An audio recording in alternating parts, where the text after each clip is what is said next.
Hello.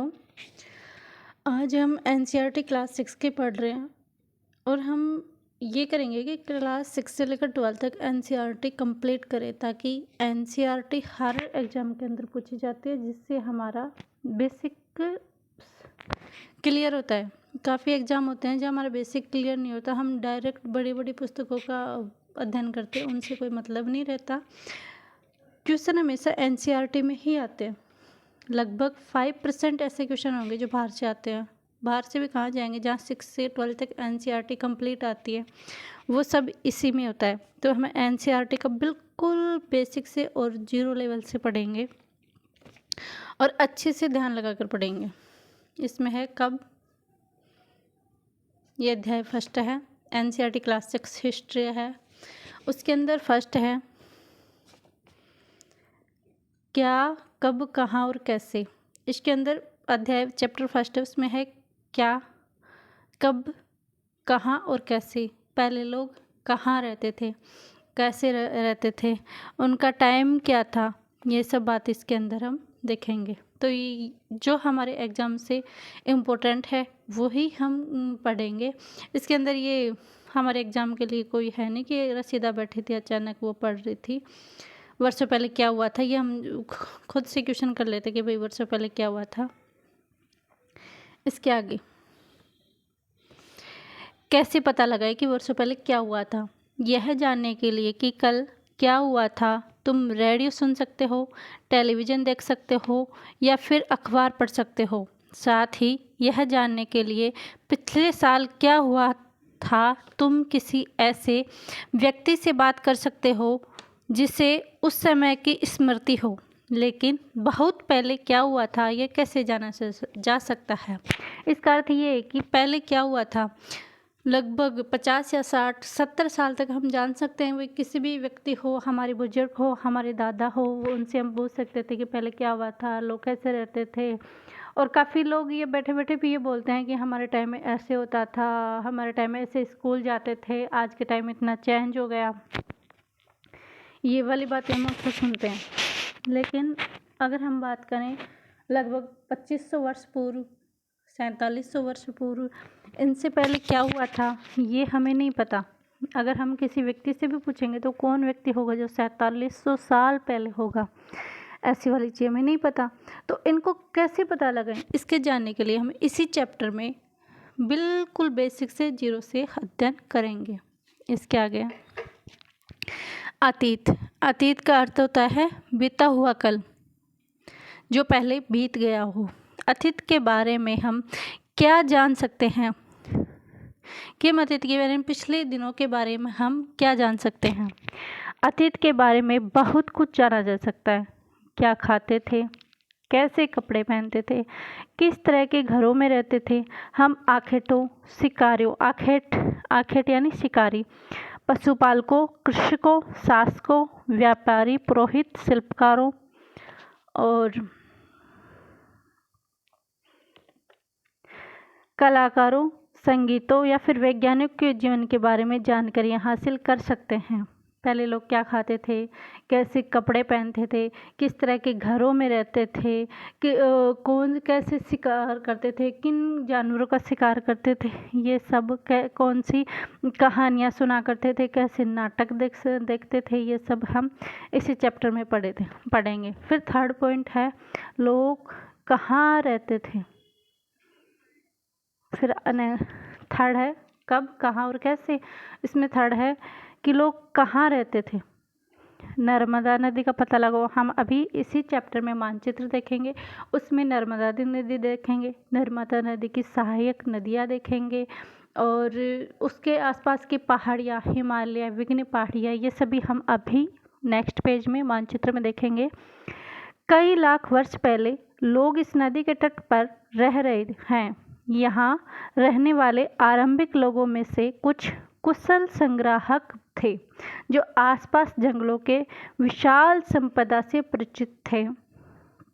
अपने भोजन के लिए जड़ों, फलों, जंगल के अन्य उत्पादों का यहीं से संग्रह किया करते थे। वे जानवरों का आखेट शिकार किया करते थे। इसमें इम्पोर्टेंट ये है कि कई लाख वर्षों पहले लोग ऐसे नहीं कि वो उत्पाद ही करते थे, मतलब कि उनको खाते भी थे, बल्कि उनको संग्राहक भी करते थे। संग्राहक यानी उनको इकट्ठा करते थे, इकट्ठा करके दूसरी जगह पहुंचाते थे। अपना भोजन किससे बनाते थे? जड़ों से, फलों से, जंगल के अन्य उत्पाद से, और इनका संग्रह करते थे, खुद भी खाते थे, अन्य भी पहुंचाते थे और शिकार भी करते थे। ये लोग ऐसा करते थे। फिर सेकंड है, हमने अभी नर्मदा नदी देखी थी। नर्मदा नदी की सहायक नदियाँ कौन सी है, वो वाली चीज़ें इसमें पढ़ेंगे।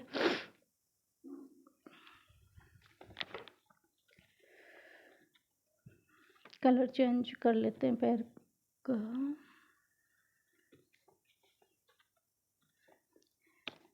अब तुम उत्तर पश्चिम की सुलेमान और किरथर पहाड़ियों का पता लगाओ। कौन सी पहाड़ी? सुलेमान और किरथर पहाड़ी। इस क्षेत्र में ऐसे स्थान जहाँ लगभग 8000 वर्ष पूर्व स्त्री पुरुषों ने सबसे पहले गेहूं जौ जैसी फसलों को उपजाना प्रारंभ किया। उन्होंने भेड़ बकरी गाय बैल जैसे पशुओं को पालतू बनाना शुरू किया। ये लोग गांवों में रहते थे। उत्तर पूर्व में गारो तथा मध्य में विघ्न पहाड़ियों का पता लगाओ।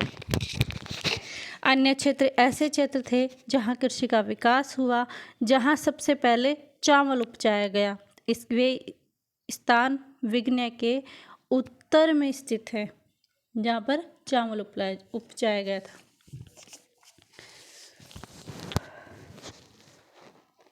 अब इसके अंदर देखो हमें क्या देखनी है। उत्तर पश्चिम में सुलेमान और किरथर की पहाड़ियाँ। ये रहा उत्तर, ये रहा पश्चिम में सुलेमान और किरथर की पहाड़ियाँ। सुलेमान और किरथर की पहाड़ियाँ ये कहाँ पर स्थान है? यहाँ पे पाकिस्तान और ये अफगानिस्तान। पाकिस्तान और अफगानिस्तान के साइड में सुलेमान और किरथर की पहाड़ियाँ हैं। पहले ये सारा हिस्सा भारत का ही हुआ करता था, ये सब भारत का हिस्सा हुआ करता था, लेकिन आज़ादी के बाद ये सब अलग हो गया था। पाकिस्तान आपका अलग होने का देश के लिए मांग उठाई थी, फिर उसने अलग हो गया, नहीं पहले यहीं से अलग थे। तो यहाँ सुलेमान और किरथर की पहाड़ियाँ, यहाँ सबसे पहले क्या उगाया गया था? जौ और गेहूँ। एक मिनट इसको इरेज करना।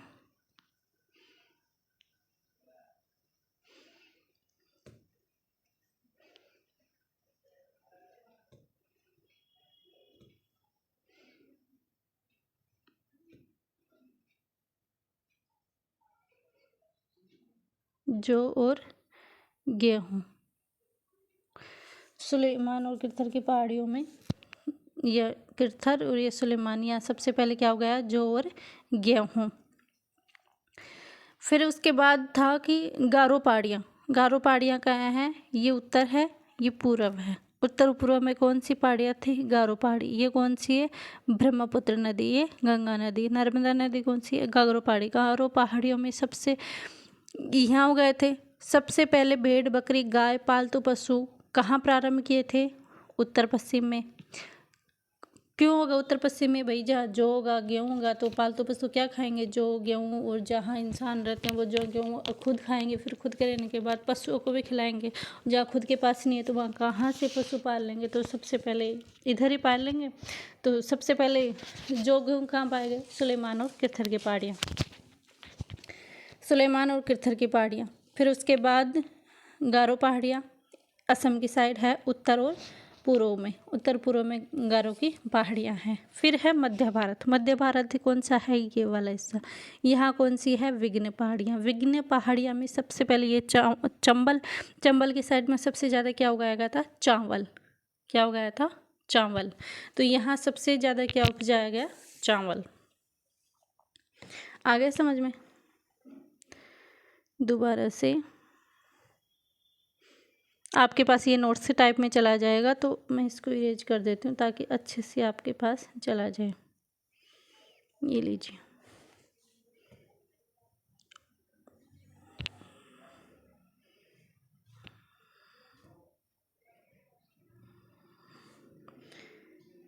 ये किरथर की पहाड़ियाँ, ये सुलेमान, और ये विघ्न पहाड़ियाँ हैं, ये गारो पहाड़ियाँ हैं।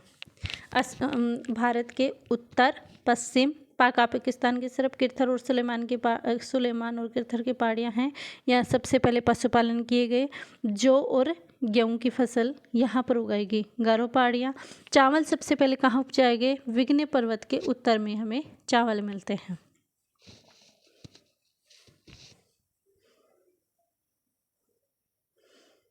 फिर कौन सी नदी थी?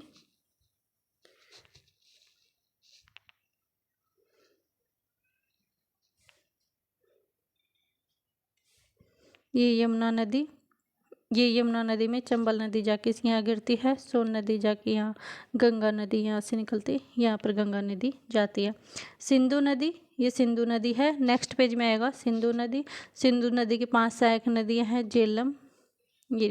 झेलम, चेनाब, रावी, सतलज और व्यास। ये वाली नदी इसके अंदर हो गई। ये ताप्ती नदी, महानदी, ये महानदी, सोन नदी, गंगा नदी हो गई। ये हिमालय पर्वत हो गए उत्तर के अंदर। ब्रह्मपुत्र असम से निकलती हुई यहाँ नीचे पश्चिम बंगाल में गिरती है।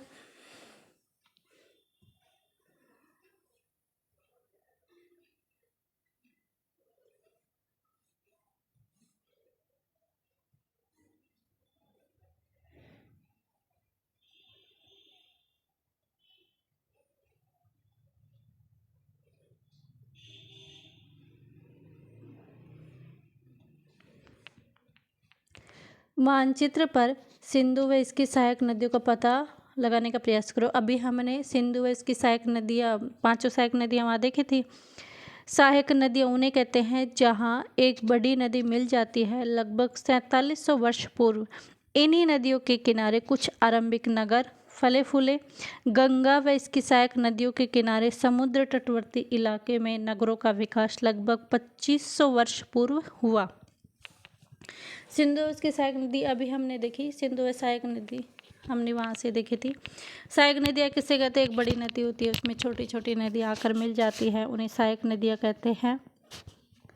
और लगभग 4700 वर्ष पूर्व, कब? 4700 वर्ष पूर्व आरंभिक नगर फले फूले थे। और गंगा और तटवर्ती इलाकों में 2500 वर्ष पूर्व। ये क्वेश्चन यहाँ से नोट करना कि आरंभिक नगर कहाँ कब फले फूले थे? 4700 वर्ष पूर्व। और तटवर्ती इलाकों किनारे नगर कब फले फूले थे? वो आएगा 2500 वर्ष पूर्व। ठीक है। नेक्स्ट, गंगा व इसकी सहायक नदियाँ। सोन नदी का पता लगाओ। गंगा के दक्षिण में इन नदियों के आसपास का क्षेत्र प्राचीन काल में मगध, वर्तमान में बिहार के नाम से जाना जाता था। बिहार को प्राचीन में क्या नाम कहा करते थे? मगध। और बिहार बहुत शक्तिशाली था। वहाँ पर बहुत शक्तिशाली राजा करते थे, बिहार से ही यहाँ आया करते थे। इसमें बहुत शक्तिशाली थे। इसके शासक बहुत शक्तिशाली थे और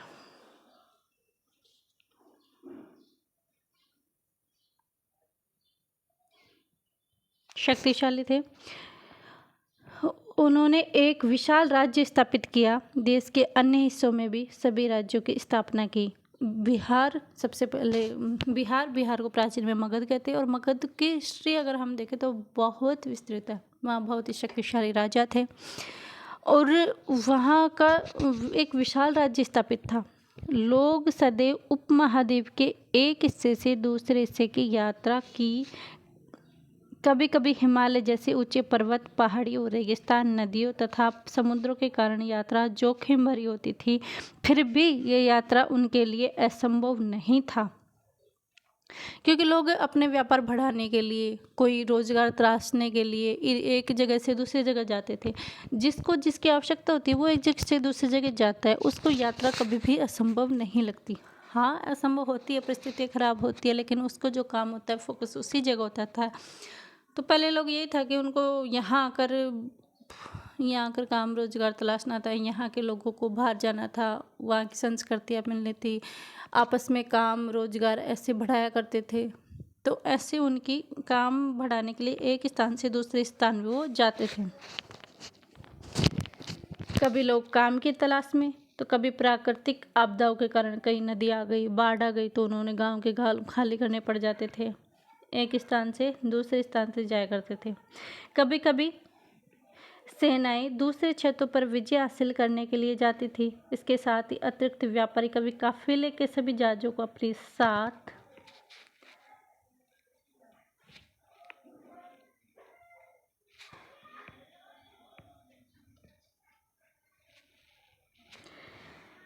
साथ मूल्यवान वस्तुएं के एक स्थान से दूसरे स्थान पर जाते रहते थे। धार्मिक गुरु लोगों को शिक्षा सलाह देते हुए एक गांव से दूसरे गांव में, एक कस्बे से दूसरे कस्बे में जाया करते थे। गुरु भी जाते थे अपना धर्म का प्रचार करने के लिए, लोगों को शिक्षा का प्रचार करने के लिए, लोगों में शिक्षा की सद्भावना बढ़ाने के लिए उनको एक स्थान से दूसरे स्थान पर जाते थे, ताकि लोग उन धर्म का प्रचार भी हो और लोग शिक्षित भी हो, क्योंकि उस समय लोग अशिक्षित थे, उन्हें शिक्षा में अभाव था, वो लोग शिक्षा में रुचि भी नहीं रखते थे। कुछ लोग नए रोचक स्थानों को खोजने की चाह में उत्साहवश की यात्रा किया करते थे। काफ़ी लोग होते थे जो चाहते थे कि वहाँ जाकर नई नई चीज़ें देखें, वस्तुएं देखें, वहाँ का प्राकृतिक वातावरण अलग है तो उसको देखने के लिए, एंजॉय करने के लिए, हिमालय जैसे ऊंचे पर्वत पर बर्फ़ जैसी शिलाओं का आनंद लेने के लिए, तो लोग वहाँ पे एक स्थान से दूसरे स्थान पर जाया करते थे। इन सभी यात्राओं से लोग एक स्थान से दूसरे पर विचार जाने का अवसर मिला।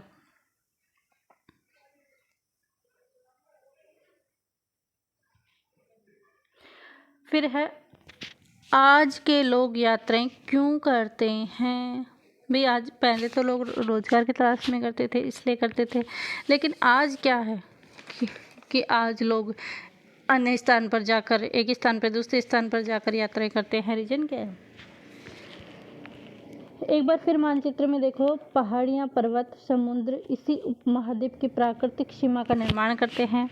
हालांकि लोगों के लिए इन सीमाओं को पार करना आसान नहीं था, क्योंकि ऊंचे ऊंचे पहाड़ियाँ थी, हिमालय से काफ़ी नदियाँ निकलती थी, कब उसमें उफान आ जाए पता ही नहीं चलता था। उपमहाद्वीपों की तो ये थी, नीचे समुद्र भरा हुआ था, पूरा हिंद महासागर था, तो यहाँ पे आना मुश्किल था। और वहाँ पे उस टाइम संसाधनों का भी अभाव था। आज जहाज काफ़ी चीज़ें हो गई, वहाँ इतने संसाधन नहीं थे। आज तो पनडुब्बियाँ भी चलती है, लेकिन उस समय वहाँ पर इतने संसाधन नहीं थे।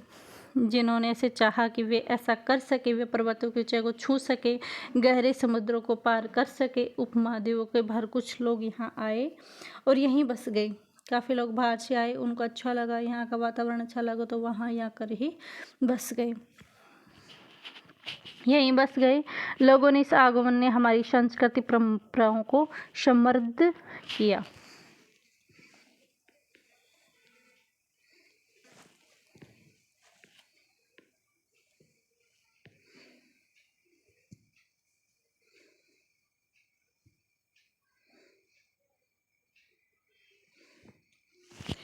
कई सौ वर्षों लोग पत्थर को तराशने, संगीत रचने, यहाँ तक कि भोजन बनाने के नए तरीकों के बारे में एक दूसरे से विचार अपनाते थे।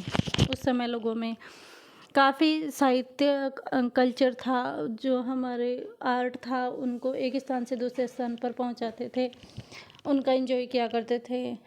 और एक स्थान से दूसरे स्थान पर आते हैं तो अपनी संस्कृति यहाँ वाले लोगों के बताते थे, यहाँ वाले लोग उनकी संस्कृति यहाँ पे अपनाते थे, और यहाँ के लोग की संस्कृति यहाँ से ले जाकर विदेशों में लोग जाते थे, तो वो लोग उनकी संस्कृति को अपनाते थे। तो इस प्रकार संस्कृतियों का आदान प्रदान होता रहा।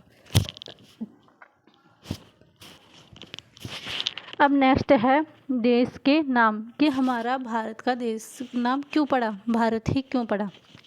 अपने देश में हम प्राय इंडिया, भारत जैसे नामों का प्रयोग करते हैं। इंडिया शब्द इंडस से निकला है। इंडिया शब्द किसका है? इंडिया शब्द है इंग्लिश का। कहाँ से निकला है? इंडस से निकला है। और इंडस को संस्कृत में क्या कहते हैं? सिंधु। इंडिया शब्द इंग्लिश का, इंडिया से इंडस निकला, इंडस से क्या कहा जाता है? सिंधु कहा जाता है। अपने एटलस में ईरान और यूनान का पता लगाओ। 2500 वर्ष पूर्व उत्तर पश्चिम की ओर आने वाले यूरानियों ने सिंधु को हिंदोश और इंदोस कहा।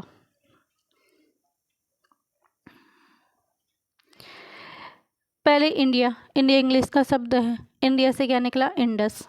और फिर इंडस को संस्कृत में क्या कहते हैं? सिंधु। और सिंधु को सिंधु को ईरान और यूनानियों ने कहा हिंदोस और इंदोस कहा।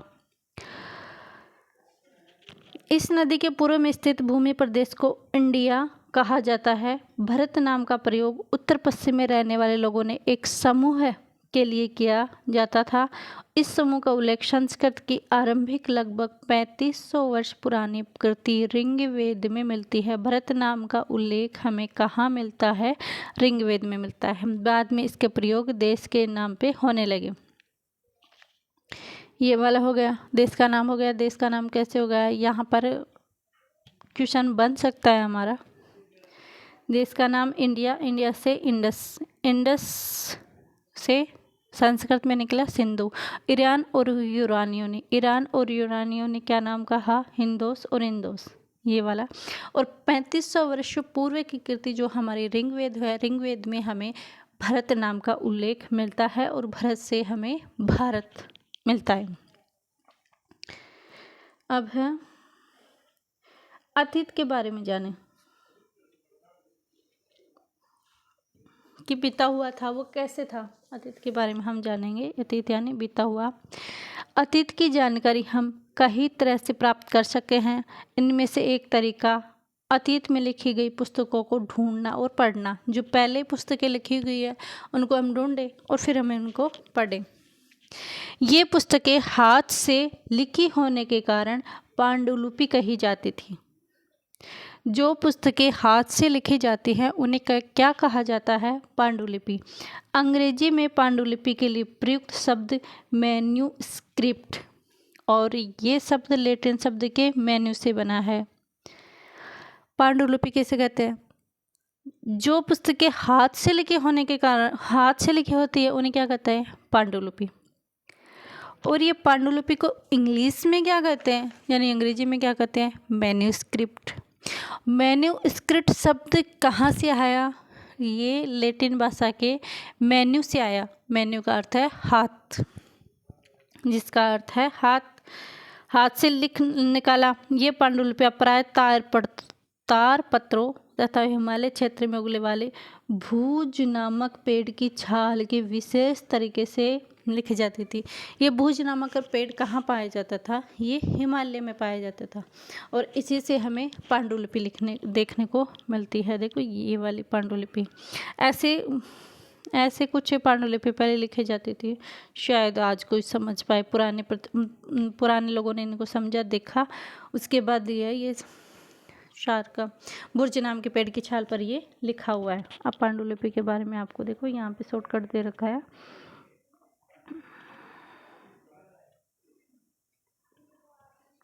ताड़ पत्रों से बने पांडुलिपि का एक पृष्ठ। पांडुलिपि लगभग 1000 वर्ष पहले लिखी गई किताब।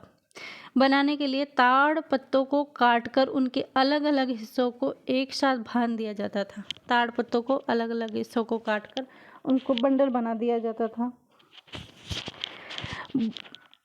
अलग बना के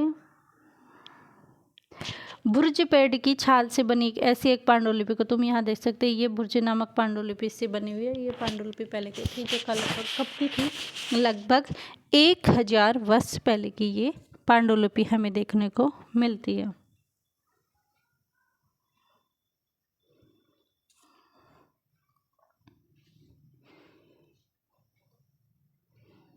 हमने पांडुलिपि देख ली जो पहले 1000 वर्ष पूर्व लिखी जाती थी।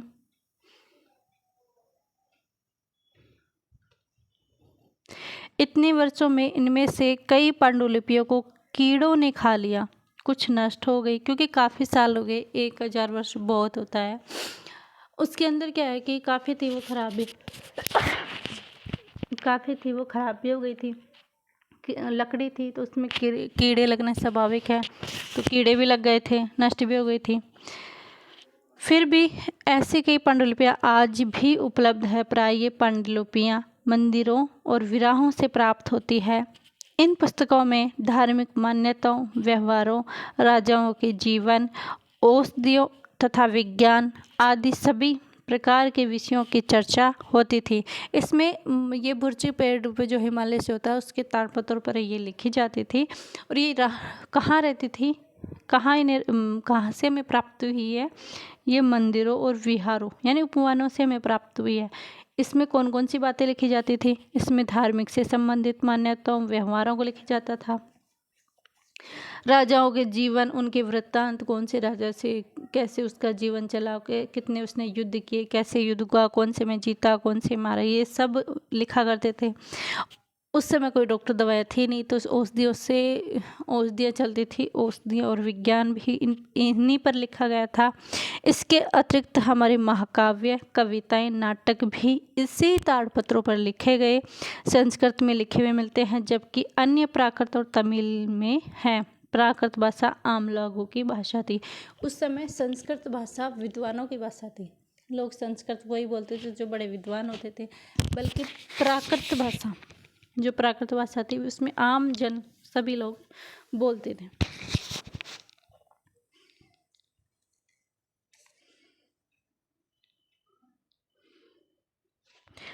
हम अभिलेखों का भी अध्ययन कर सकते हैं। अभिलेख क्या होते हैं? अतीत के बारे में जानने का एक और महत्वपूर्ण स्रोत अभिलेख है। अभिलेख जो कठोर सतहों पर है उत्कीर्ण किए मिलते थे, मतलब कि पत्थर होते थे, वो कठोर होते थे, पत्थर पे लोग लिख देते थे, वो कभी खराब ही नहीं होते थे, उन पर लोग आसानी से पढ़ भी सकते थे।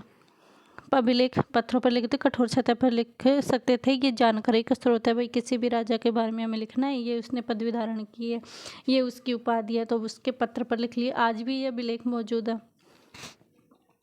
ऐसे लेख पत्थर अथवा धातु जैसी अपेक्षाकृत कठोर सतहों पर उत्कीर्ण किए गए मिलते हैं। कभी कभी शासक तथा अन्य लोग अपने आदेशों को इस तरह उत्कीर्ण करवाते थे। इन अभिलेखों के माध्यम से हमें पता चलता है कि कौन से राजा ने कौन से महल का निर्माण कराया, कौन सी बावड़ियाँ बनवाई, ताकि लोग उन्हें देख सके, पढ़ सके और उनका पालन कर सके। कुछ अन्य प्रकार के अभिलेख भी मिलते हैं जिनमें राजाओं, रानियों सहित स्त्री पुरुषों में भी अपने कार्यों के विवरण उत्कीर्ण करवाए गए। ये ऐसे वाली पहले तो जो लोग लिखवाते थे, ये पत्थर के ऊपर लिखवाया गया। उदाहरण के लिए प्रशासकों की लड़ाइयों में अर्जित विजयों का लेखा जोखा करते थे।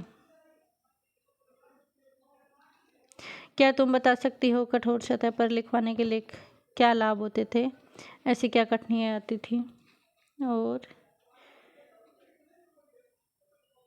ये अभिलेख लगभग 2250 वर्ष पुराने यह अभिलेख वर्तमान में अफगानिस्तान के कंधार से प्राप्त हुआ है। ये वाला अभिलेख अफगानिस्तान के कंधार से प्राप्त हुआ है। यह अभिलेख अशोक नाम शासक के आदेश पर उत्कीर्ण करवाया गया। इस शासक के विषय में तुम अध्याय 8 में पढ़ोगे। हम नेक्स्ट जो इसका चैप्टर पढ़ेंगे, आज फर्स्ट पढ़ रहे हैं, और अशोक के अभिलेख के बारे में इसके अंदर 8 चैप्टर में विस्तार से पढ़ेंगे। हम किसी लिपि का प्रयोग करते हैं। लिपियों को अक्षरों अथवा संकेतों में बनी होती है। जब हम बोलते अथवा पढ़ते हैं तब एक भाषा का प्रयोग करते हैं। इन अभिलेखों क्षेत्र में प्रयुक्त होने वाले यूनानियों अरमेइक नामक 2 भिन्न लिपियों तथा भाषाओं में है। ये कौन सी भी, ये 2 मिक्स भाषाओं के अंदर लोग वहाँ पे लिखा करते थे। आज हमने एनसीईआरटी के पढ़े, हमें इसका वापस से एक बार क्विकली रिवीजन करते हैं कि हमने क्या पढ़ा। इसके नेक्स्ट आज चैप्टर कंप्लीट नहीं हुआ है, लेकिन आगे जो पढ़ेंगे वो कल पढ़ेंगे, क्योंकि हमें ये सारी चीज़ें, ये नहीं है कि हमें बहुत सारा पढ़ना है, लेकिन जो भी पढ़े वो अच्छे से समझ में आना चाहिए। ये नोट्स पीडीएफ में आपको हमारे टेलीग्राम चैनल पे मिल जाएंगी। इसमें हमारे यहीं पे क्वेश्चन उठता है कब और कहाँ और कैसे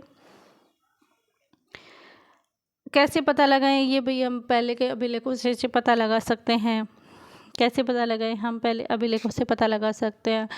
पुरातत्विक इतिहासकारों आदि के बारे में जानकर हमें इनके बारे में पता चला, और अतीत के बारे में हमने जाना, कैसे लोग रहते थे, कैसे क्या खाते थे, कैसे क्या पीते थे। फिर हमने देखा कि लोग कहाँ रहते थे, क्या खाते थे, कुशल संग्राह थे, लोग एक स्थान से दूसरे स्थान पर जाते थे। फिर नेक्स्ट PDF में हमने देखा कि ये वाली किरथर और सुलेमान की पहाड़ियाँ हैं, सिंधु और झेलम, चेनाब, रावी, सतलज, ये व्यास, इनकी सहायक नदियाँ, हिमालय पर्वत है, ये यमुना नदी है। चंबल नदी ये विघ्न की पहाड़ियों के उत्तर में स्थित, यहाँ चावल उपजाया गया गारो पहाड़ियाँ स्थित हैं। ये वाली हमने इसमें जला थर्ड PDF में। इसमें ये देखा था हमने सिंधु और उसकी सहायक नदियाँ 4700 वर्ष पूर्व आरंभिक नगर और लगभग 2500 वर्ष पूर्व तटवर्ती नगरों का विकास हुआ। लोग यात्रा मंचाओं के लिए करते थे, ये हमने देख लिया। फिर ये यहाँ पे हमने देखा, ये तो अभी वाला पेज है,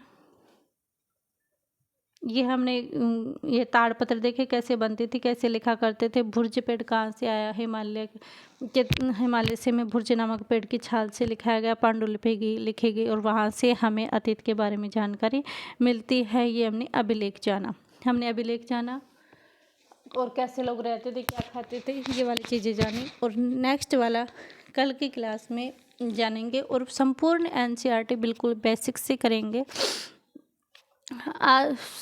आई होप आपको हमारा ये जो हम पढ़ा रहे हैं वो आपको समझ में आया होगा। और हम बिल्कुल NCERT को बिल्कुल बेसिक तरीके से और बिल्कुल अच्छे से पढ़ेंगे और पूरी कंप्लीट करेंगे। धन्यवाद।